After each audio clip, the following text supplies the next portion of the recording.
data visualization. So this is visualization, statistics visualization. Okay. So there are three kind of questions here, right? Uh, was the iMac attracting only previous Macintosh owners? Was it attracting new computer users? Was it attracting Windows users? Right? So this is the information which people might be looking for. This is the information which Apple was looking for, right? And how this information is provided to them, right? So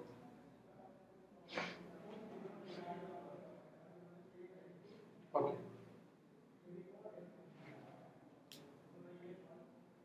So there, see, there are different types of users here. One user is was the iMac attracting only previous Macintosh owners, like those who are already having Apple products. Is iMac is the new product? Is it attracting to the previous Macintosh products, or is it attracting new computer users? Those who are not users of Apple, are is it able to attract them? Okay. Or the third one is like, is it attracting to the Windows users, right? So these are the questions. Like these are the questions for the business people, right? Like they want to know whether it's attracting the previous users of Apple itself, whether it's attracting the new users of Apple, or whether it's attracting Windows users. Right?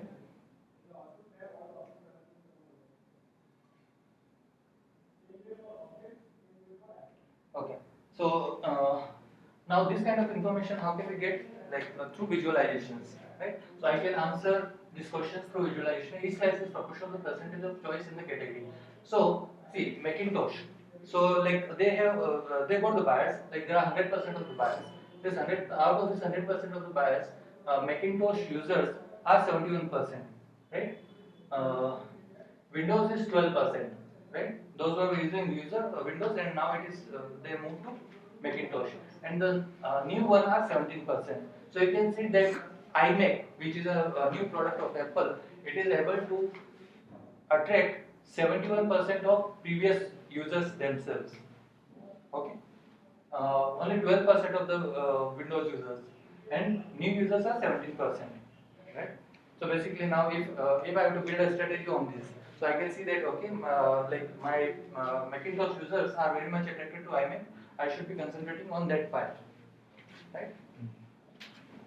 But this is not the like this is just one piece of the information. There could be many other pieces. Like uh, basically, see, I am getting 17% of the new customers, right? These are not my old customers. I should be increasing my new customer base as well, right? And when I compare with any other product, so I may compare this, like let's say iMac, and let's say another product is iPhone, right? So if my new customers for iPhone is just 4% or 5%, right? Then basically my iMac is a better product which I should be promoting. Right? So there could be many other questions here. And this is like how you can show different data.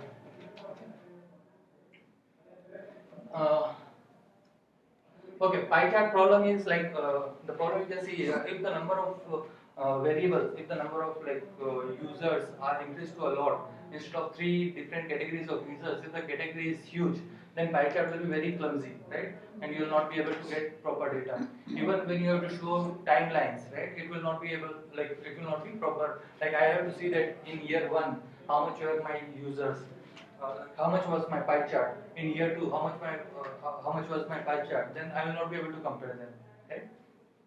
Okay. Okay, there could be different issues with that. So as I was talking about here, percentages, right?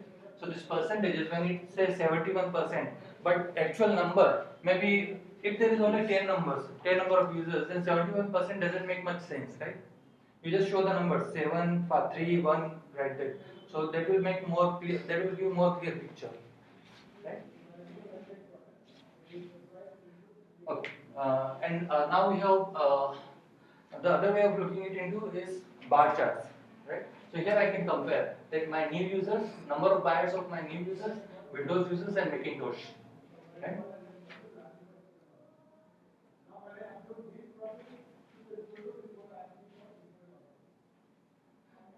Okay. Now, and I can compare it for different categories as well. So I have more number of categories here: spades, pinochle, canasta, hearts, rebate, gin, bridge. I'm not sure what these labels are about. Maybe of some people who are playing the Cards. on Wednesday and cards. Sunday. Okay. So and then I can have a timeline as well for comparison. Like people who are playing this card games on Wednesday and on Sunday. So expects people play more on Wednesday than on Sunday, right? Okay. Everything is more on Wednesday than on Sunday. Fine. So this kind of information I can show on bar charts, right? Not on pie charts. Right. I can have a three-dimensional view of bar charts as well. Right? Okay. See here. Uh, so this kind of things you will see a lot on in newspaper and all, right? Means this is known as a live vector. Like basically, you want to show some information here, right? Like the number of new users is 17%, number of Windows users is 12%, and number of Macintosh users is some other percentage, right? So you can put a bar charts here, right? Or you can put these images here. But these images may give a wrong picture as well, right? Like it can, instead of just seeing the length, you can see the width as well, right? So if you consider area, then the area wise it may be more. But a simple thing like this picture may not be able to give a good representation of a number. You can do qualitative analysis here. That okay, none is higher than Windows, right? And Windows is lower than all of the three, and Macintosh users are higher than both of the three, right? But I will not be able to talk about numbers here because I am not sure like what it is exactly talking about. Maybe if I take the height of this, so I have like 200 or maybe 300 Macintosh users. I have 80 non-users. I have some 50 Windows users, right? But again, like those numbers are not very clear to me. So we should avoid this kind of representations. Even the baseline. So earlier I had shown you this baseline.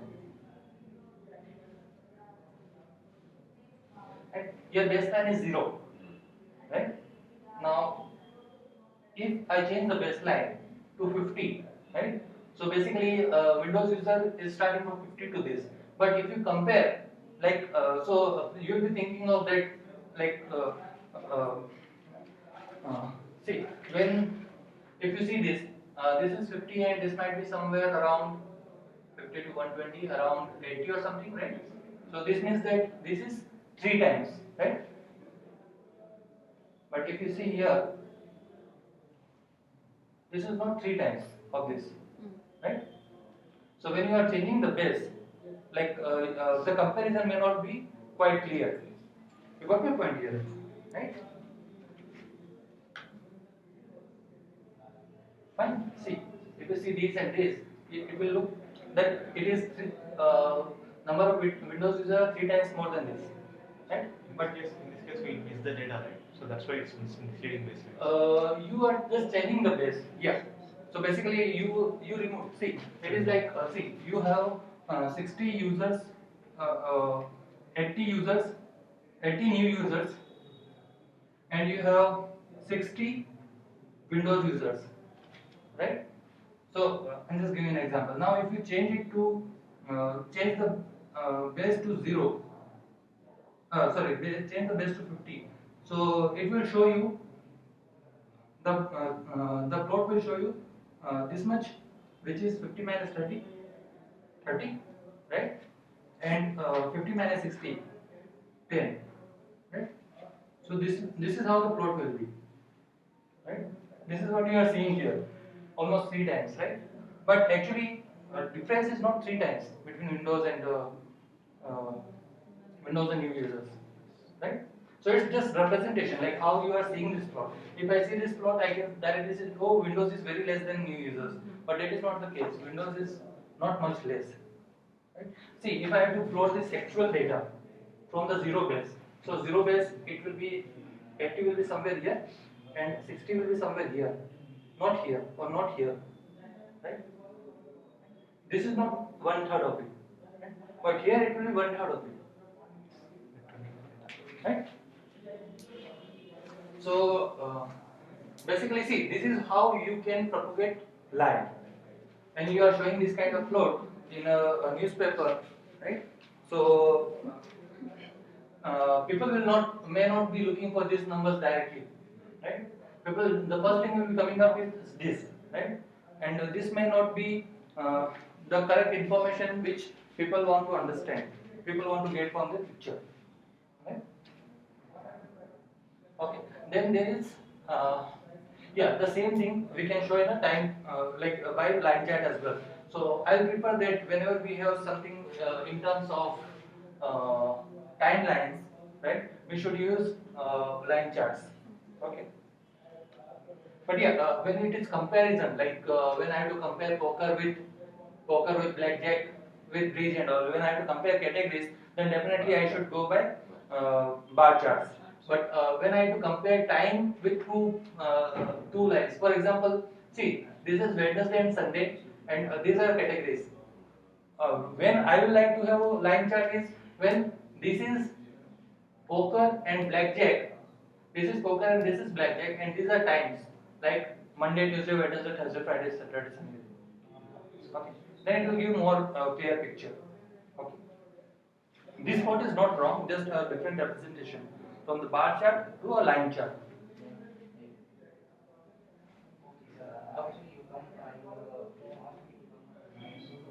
Uh,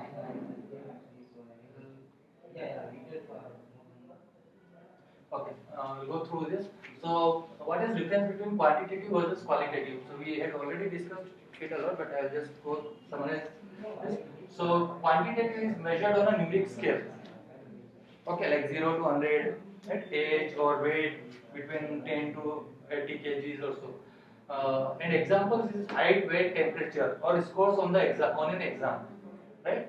Qualitative is there is no order, there is no measurement, right? It is like what is your favorite color? Red, blue, green, right? Or religion, what is your religion? What is city of birth? Or what is your favorite sport, right? So these are qualitative data, and others are quantitative, which can measure. Okay. Now, so this is known as leaf chart. Okay.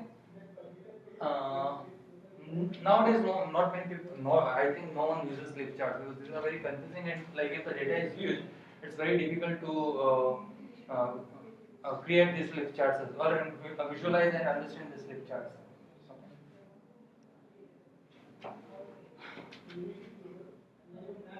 Okay. So graphing a quantitative variable. Uh,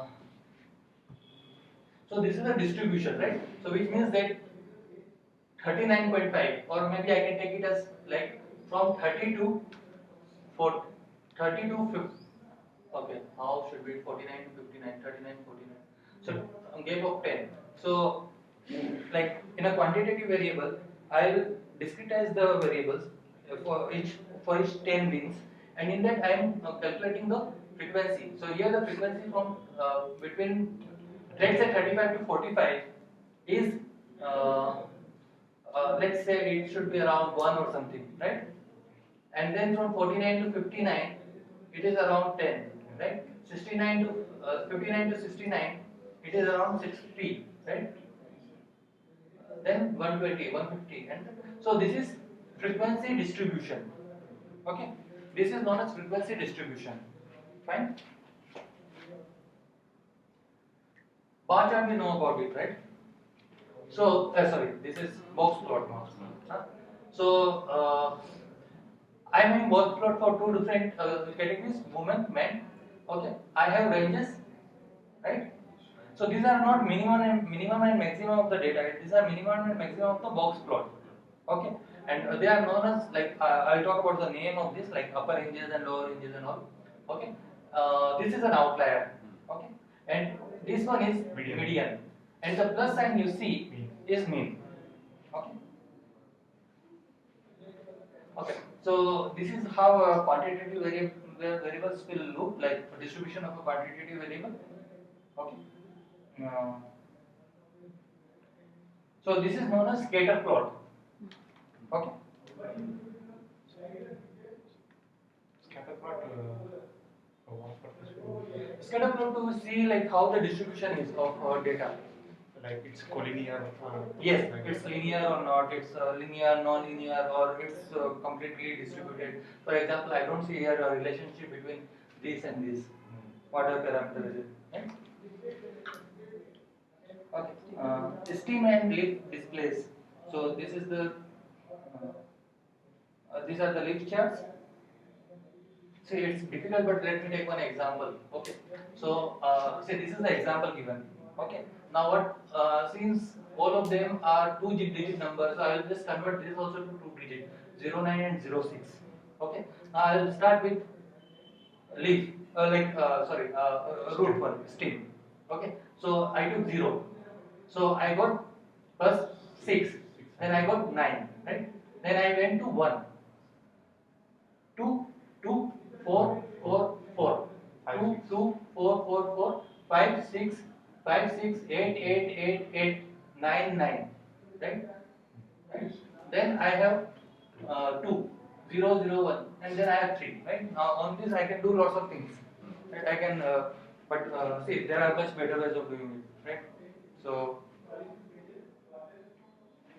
so these are known as streams, these are known as leaves.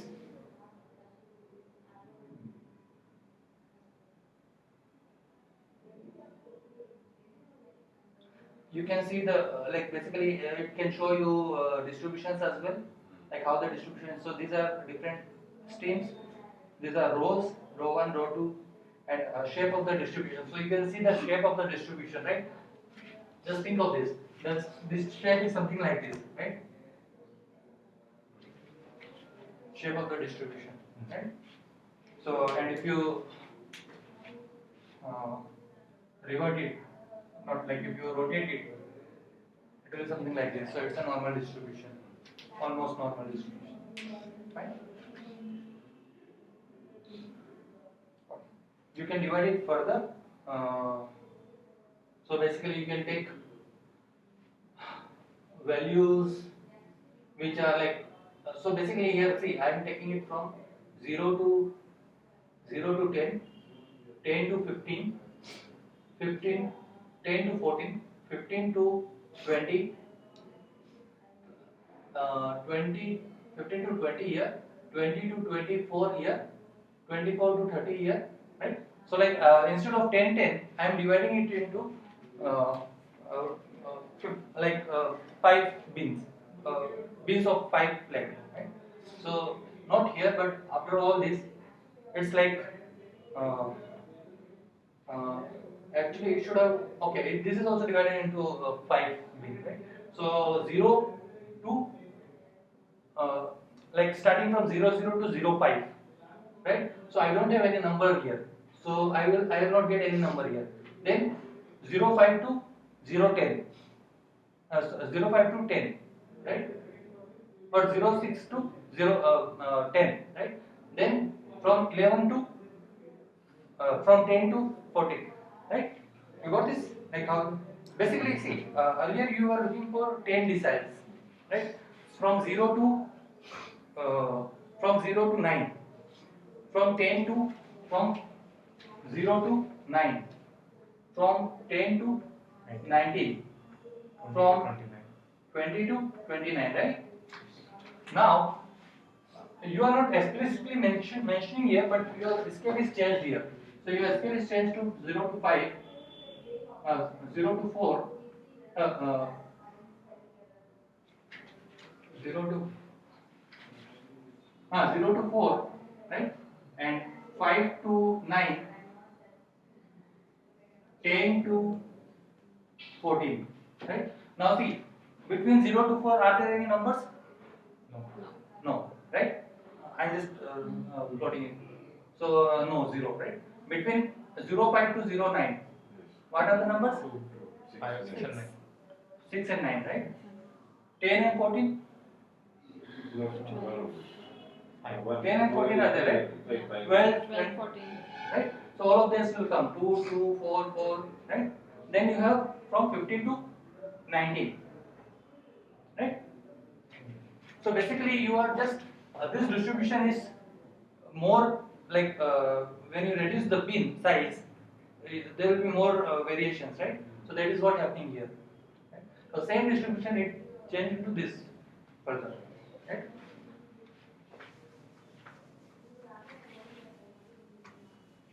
Got it? Okay. You can do comparison also. So you can plot one this side and one this side. This is known as stem. These are all leaves, right? And you can do comparison. So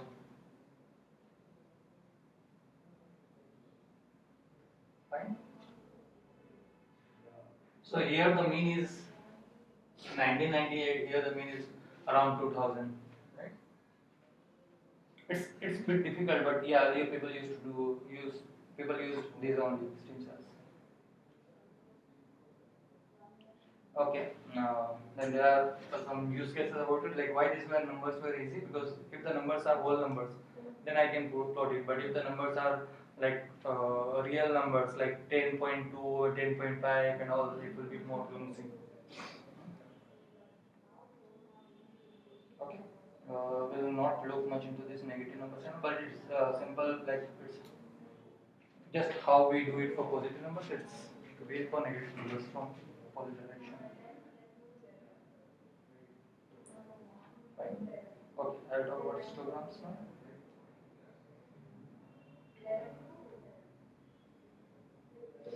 Yeah. So basically, histograms are a graphical way of displaying the shape of a distribution, how the distribution is, right?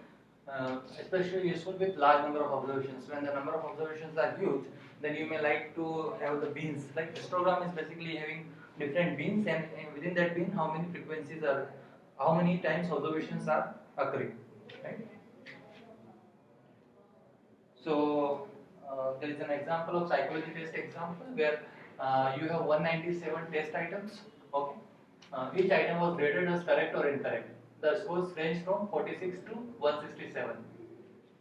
Okay, let's see this example further. Create a frequency table, group scores together. So yeah, so this is how I have. Uh, uh, There goes to similar task. We group the scores together as follows. So I have different grouping, right? From 39 to 49.5. How many people are having a score between 39 to 49.5? 3. Right?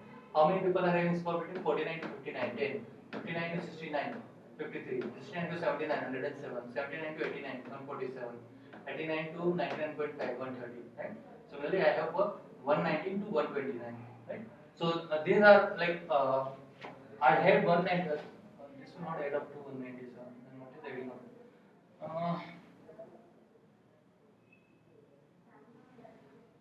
Okay. The range of scores is between 46 to 197, 167. Oh, there are 642 students. Okay. And out of these 642 students, they were given a 197 test items. Okay. And these are the scores from 46 to 167. So some of these 642 students scored 46, some of them scored 167, and between 46 and 167, right? So instead of having histogram for each point of each 642 students, I am doing grouping. Okay. And this grouping is like this. So 39 to 49. So I have 46 here, and there are 3. Then I have the last one, 190 to 129.5. Right? This is very important for discretizing, even in for your cases as well. Like you may see that some of the variables are like uh, numeric variables in random forest basically. So I said that if the number of variable, if the number of value, if the values are huge, right, then random forest may overestimate or overfit the model. So in that case, you have to discretize it, right? So basically, see if age is given to you between let's say 1 year and 100 years, right, and there will be 100 different values, right, 1 to 100. Right, so you can't use them directly into. You can use them, but maybe it may result to overfitting. Okay, so what you can do is instead of like using 1 to 100, you can discretize it. So you can have a bean of 5 years, like from 1 to 5, 6 to 10, like that, or you can have a bean of 10 years, 1 to 10, 11 to 20, and all. Right. So in that way, you can avoid overfitting of the model. Okay. Yeah, so this you can do on yourself, or you can random forest itself does it for every numerical variables. And it does it based on new information gain. So the way it divides variable, the way it finds out like which variable is better, right? The same way split, right? So the same way it does it for numerical variables as well. Right? So you may try it out both the things. Like you can see that okay, with random forest are you getting good results or not? If not, then maybe you can go with your own discretization. Okay, many of the time business need is like that. So see, like if I am giving a random forest, if I am running a random forest and if the edge is coming out to be like uh, uh, with different beans actually, right? So basically one bean is 21 to 28, another bean is 29 to 31, then another bean is 32 to 48, right? So it's not uniform, right? This is what you will get in random forest, but that may business may not like that, right? So business wants age group to be readable, to be like understandable, right? Marketing team, if I say marketing team, okay, these are the age groups, then they may not be very much interested in it, right? So in that case, like what you have to do is, and in many of the cases, like see, I come up with this age group, as I said, like random age group. But when I give it to marketing people, and when they want to apply it to Facebook, right? Facebook doesn't give them these options. Facebook may not be giving them these options, right? Facebook will give them options of 18 to 21, 21 to 25, right? Or maybe like 21 to 25, 26 to 30, right? So I need to give them age values according to their fitment, right? So in that way, in that case, like I myself have to discretize them. Okay.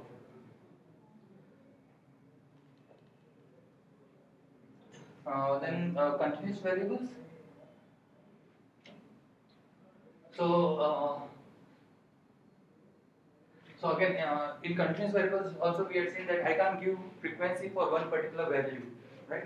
So I have to give a relative frequency, and the relative frequency is in terms of a beam, right? So how to do that? So show the proportions of score in each interval. Okay, the y-axis runs from 0 to 1. To change from frequencies to relative frequencies, divide each class frequency by the total number of observations. Plot the quotients on the y-axis. Okay, and we'll see it from. So basically, it is you will not have frequencies. Like you can't say that okay, for this particular value you will get this frequency, right? For one particular value, it will always be 0 for in continuous case, right? So then you have to use proportions. Okay.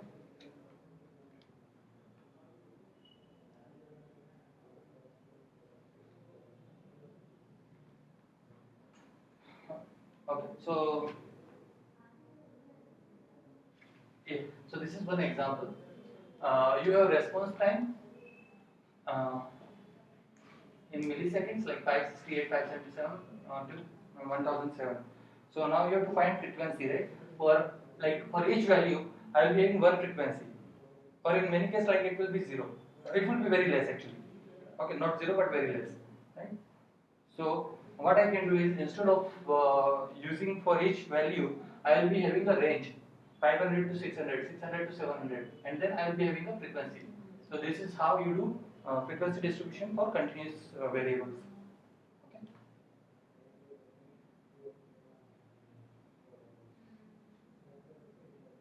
Okay. So when I got these values, I plot this histogram.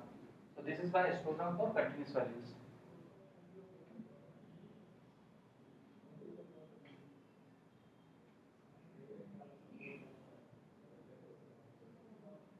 Okay. This is okay. So this is the frequency polygon, right? So you have seen histogram, right? So in histogram, I will be having different plots. This one, this one, this one, this one, right? So instead of like having those bars, like I'm just having the points, right? And I will be joining these points, right? So this is known as frequency polygons. Why frequency? Because I have frequency here. Right? So what I am telling is test score. I have different test score from 35 to 175. 35 score is 0. 45 is some value, maybe 3. 55 is some value, right? Right? Right? So 175 is 0, 165 makes some value, right? So, and then I combine all of them. So this is the frequency polygon I will get. Right? These are all simple things. Like if you find anything difficulty, I'm just trying to go through it because we will be using it further. Now, what is cumulative distribution function? So by cumulative itself means like summing up, right? Summing up the effort one after another. So basically, it is that. See, with a very simple example that time equals to 1 to time equals to 10, right? So these are number of years, right? Now, this is your earning, right? How much you are earning, right? Each year, right? So earning may be something like this.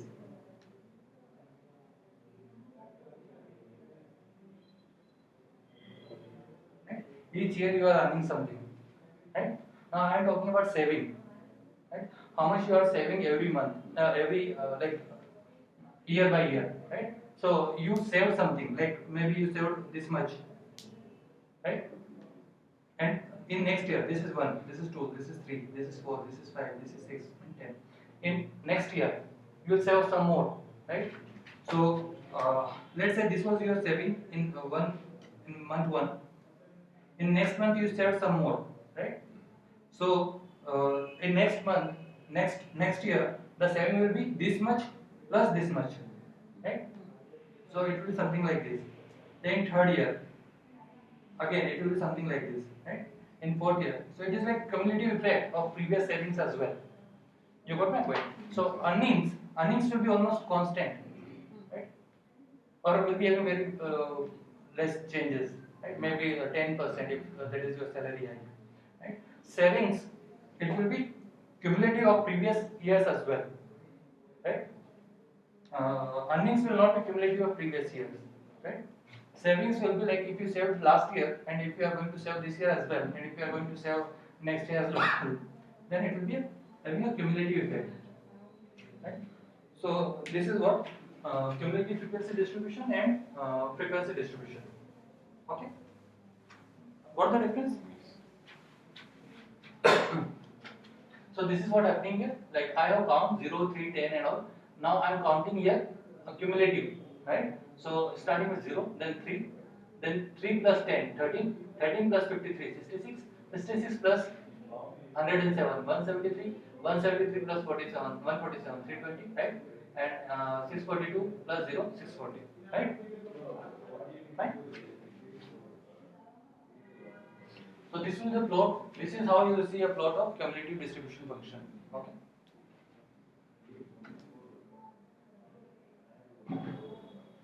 Now here I have two polygons distributions. I can show like this is some other frequency distribution. This is some other frequency distribution. Okay. And for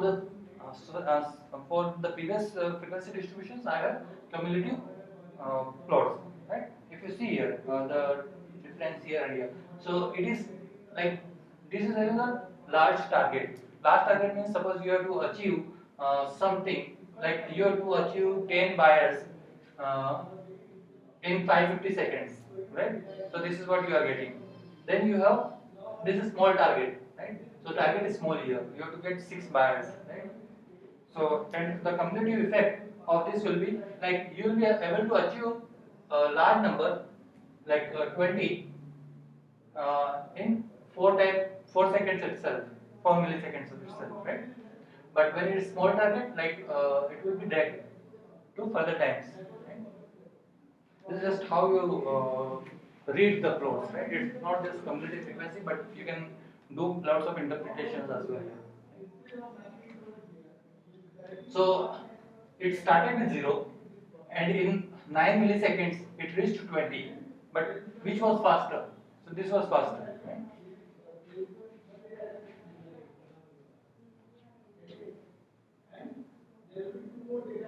Let me check this. Okay. So box plot. We know about this, so we'll just see directly this. So in box plot, like I have this two box plot for female and male. This is 25 percentile. This is 75 percentile, right? 25 percentile, 75 percentile. This is 50 percentile. Fine. Okay. Okay. So 75 percentile is known as upper hinge. 25 percentile is known as lower hinge. Okay. And edge spread is also known as interquartile range. Okay. That is upper hinge minus lower hinge. Okay. Okay. Now, step. So step is 1.5 times of edge spread. So step is also known as outliers. After that value, everything will be considered as outliers. Okay. So this is 1.5 times into interquartile range IQR. Fine. Then we have other things as well, like upper inner fence and lower inner fence. So I have upper hinge and lower hinge, which is like 75 percentile and 25 percentile, right? After that, I have upper hinge plus one step and lower hinge minus one step, right? And there, those are known as upper inner fence and lower inner fence, which means that the values after that I will be having outliers. Fine. See. So step, we are having a step function also in R, right? So is that related? No, this is different. Okay. So basically, see, like you have this box plot, right? This is 25 percentile, this is 50 percentile, this is 75 percentile, right? After that, and this is known as upper hinge, right? This is known as lower hinge. Okay. Upper hinge plus one step is known as lower inner fence. Okay.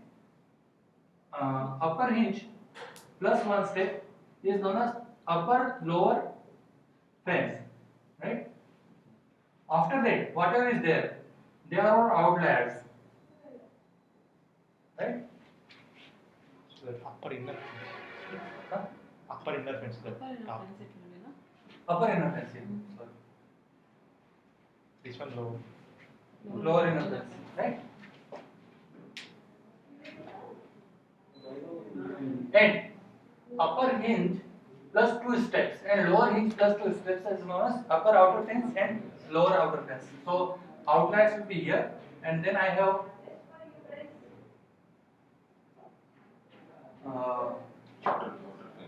upper outer fence and lower outer fence. So here we are just understanding how the box plot completely is.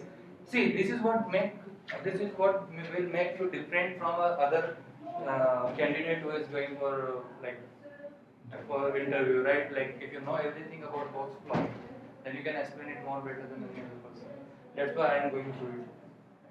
But we know that okay, outliers are after this, after inner fence. So I have a house, I have a fence. Out of that fence, everything is outlier.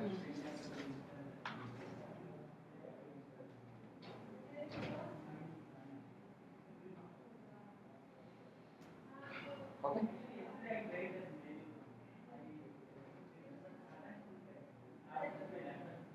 These are also known as whiskers plot. Okay. So box plot is same, also known as whiskers. Okay, there is one more thing which is known as upper adjacent.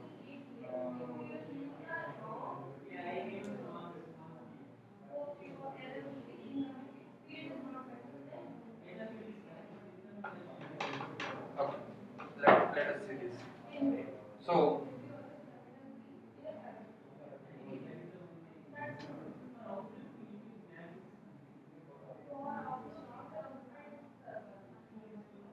okay.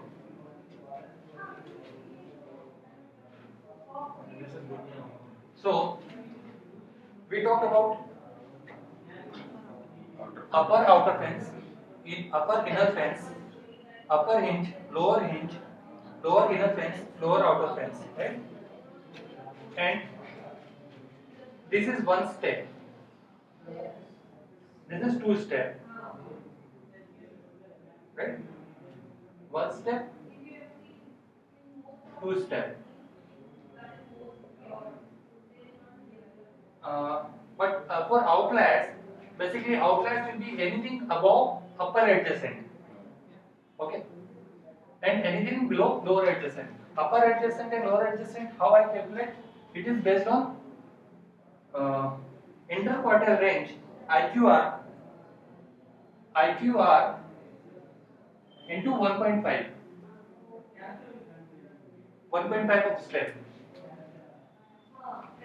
So huh?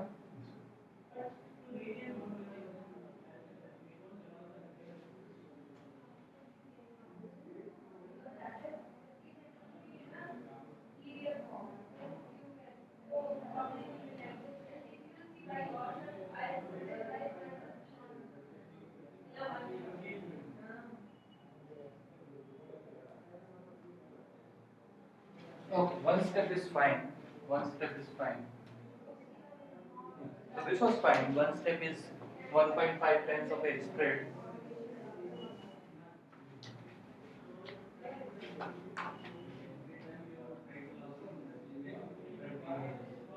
Okay, but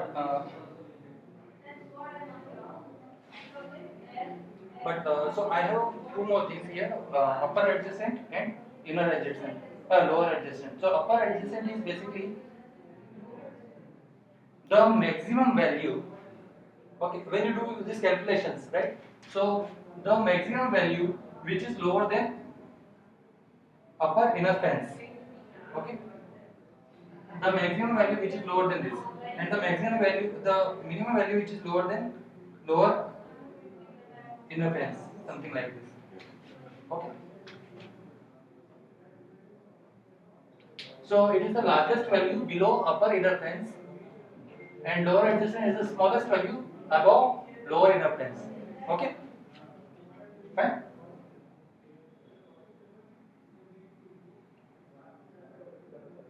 Okay.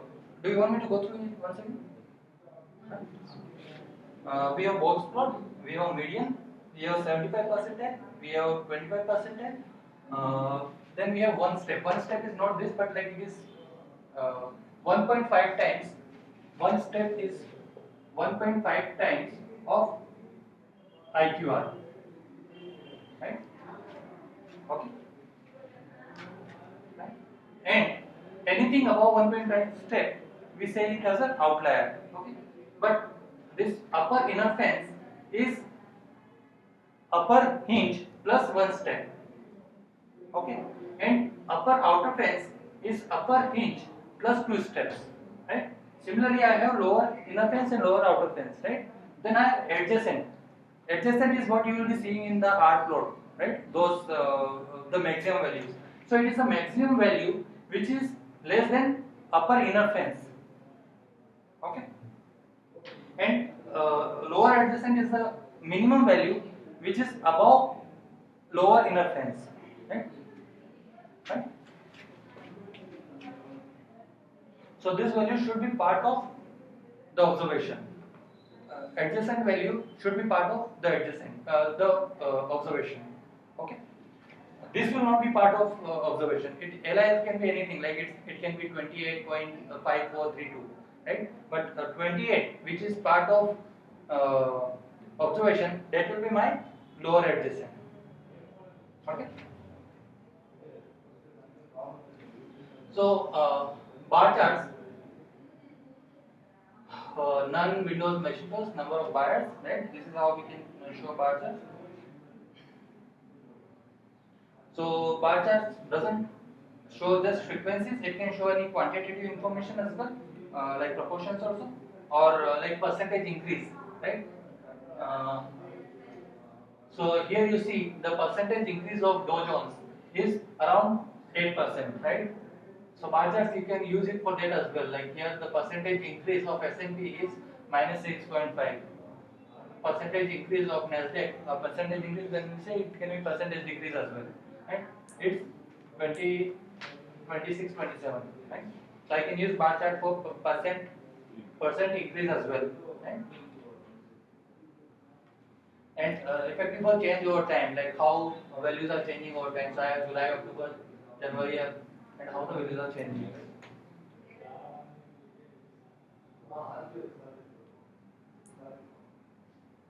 It can be used for looking for mean. But whenever you have to show mean, like here it is showing mean for small target and last target, right? But whenever you have to show mean, it's always good to show a box plot. Okay.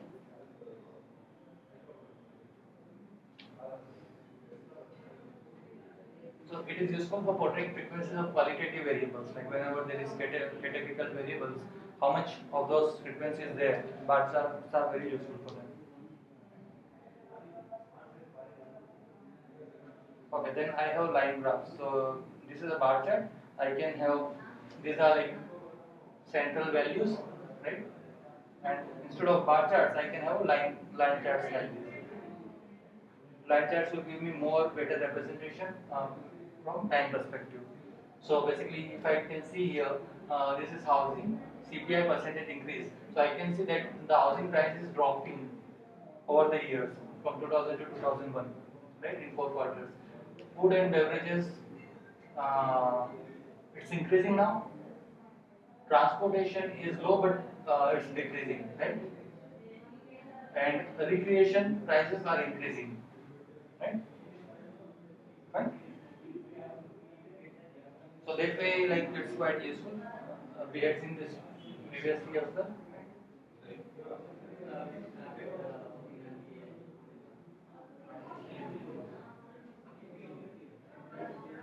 Then there are dot plots. I will not go through it. Like these are just you connect them, you will it become line plots, right? Okay, so here These are not using to represent specific things, right? Like outliers, no, and also this is not in use. But most of the time. no, it's not. So most of the time you will be only see if you are using nowadays there are many more charts coming up like candle charts and all, right? Which I want to cover, but I didn't get material for that. Okay. So I'll see like if I can get some material, I can put examples and all of them. But this the most important plot is box plot, and most of the other plots are derived from box plots. So candle plots and all are derived from box plots. People use this stems as well. So those are also one good way of extracting data. These all charts you see and very different types of charts you'll see in financial websites. So now you will like now people so see in all of these plots we are showing 2 dimensions, right? X and Y. I can show at least 3 dimensions, right? But nowadays people are showing 5 dimensions as well. So I'll give you an example, and after that we'll again reconnect for another lesson. I I hope I will be able to cover at least 5 lessons today. Okay. So see, uh, this can be a time axis as well, right? Or I can have a time axis separate, and then I can have uh, here I can have some like GDP or something, right? And this is the time axis. Okay, let it be time axis only. And I can have countries. So I can have India, which is represented by this. Okay, or I can have India as a name, right? India. Then I have China, right? Right? So see, like I can use. I am already having these 2 dimensions. One is time and one is some component like GDP also, which is increasing. Like this is increasing here. Uh, Now, as time increases, my these plots can show different growth rate of GDP over time, right? So India I can show, China I can show. Now I can use uh, this information circle for any other information as well. Maybe I can say this as a population, right? So see, I have GDP, I have time, I have population now, which is the radius of the circle. So with time, population is also increasing, right? So I will show this chart also increasing, right? At the same time, GDP is also increasing. So I will show this plot moving in upper direction, right? then I can have color also for this. Right? So I can represent education by the color. So like maybe this is yellow color, this is red color, which means that education is better in China than in India. Right? So how many parameters I am able to show? GDP, time, population, education, four parameters, four dimensions and two dimension space. Right? This is two dimension only. I mean four dimensions here. Right? So I can show at least five dimensions. Well, I can use this as well for some dimension. Right? So, see, visualization, there are many companies which are just based on visualization. There is one company called Data Grammar. Okay, that the guy is from IIM Ahmedabad. He is a data scientist. Data scientist means I would say data visualizer, basically. So he did lots of work on how data is visualized and all.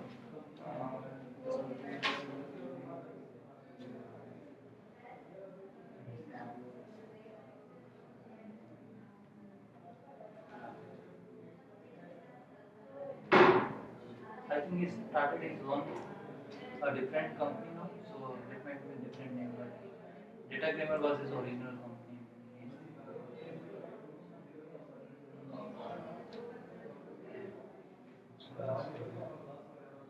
Okay, no issue. So we'll take a 5 minute break and then we'll start again. Okay? So within 5 minutes we'll start another. You have the card. I mean, some of the financial websites like stock market websites, right? So in that also we'll see the graphical representation as bar charts only. Not this one. Box plots. Box plots. We'll see lots of box plots here. Candlesticks, something like Yeah, candlestick is also very much similar to box plot. Some differentiation will be there from the perspective of like how calculations are done. But it's almost. So you never worked on a financial company like which are doing recommendations and all for market and all. One of my friend is working in NSE, Mumbai, but not in data science background. He's working in physics background. Yeah. There is strict rule for them. They should not trade. Yes, yes, they should not try because they might Yeah. have insider information. Yeah. So no, I didn't get chance. I worked with Bank of China International, but then that was more of a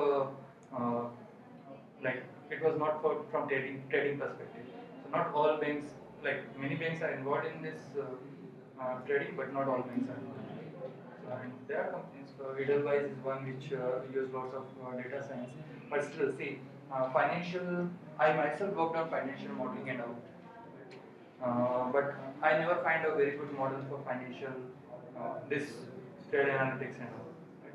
It's because there is so much of information required, and many of the times the stock market is based on speculations.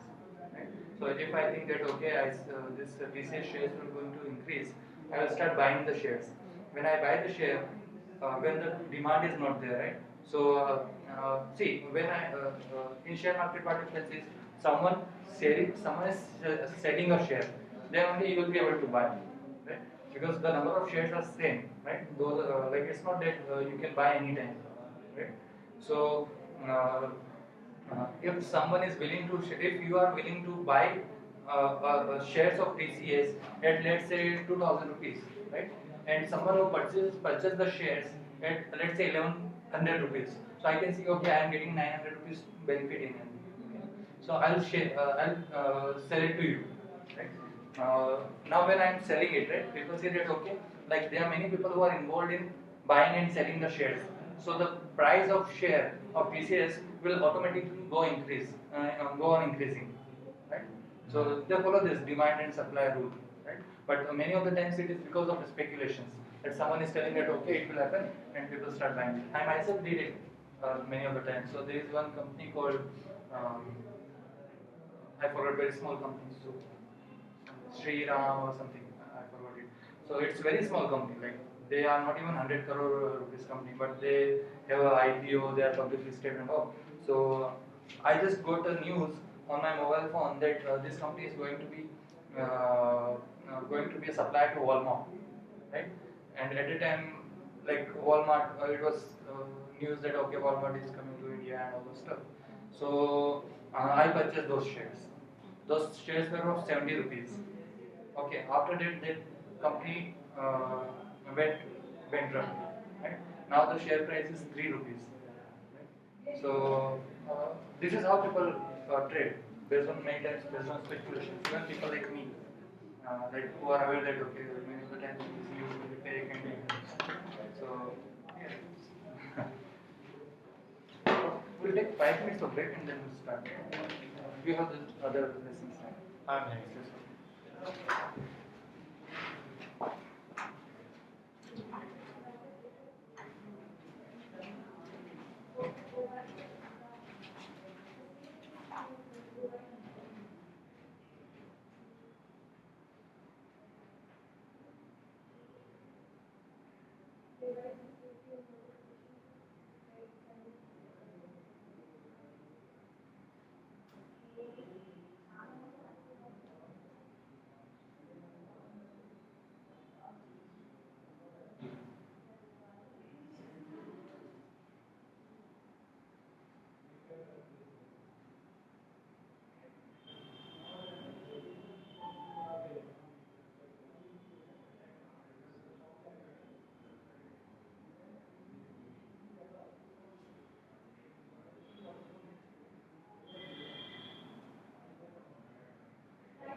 So hard. Maybe because of voice.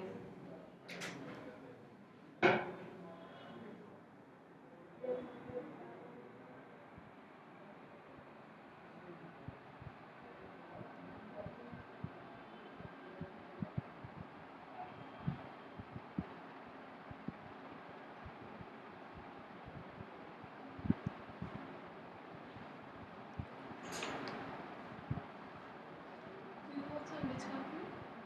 Me. JDA near EcoSpace. Under that Tech You know, in Sakra Hospital. Sakra. Sakra. Next to that.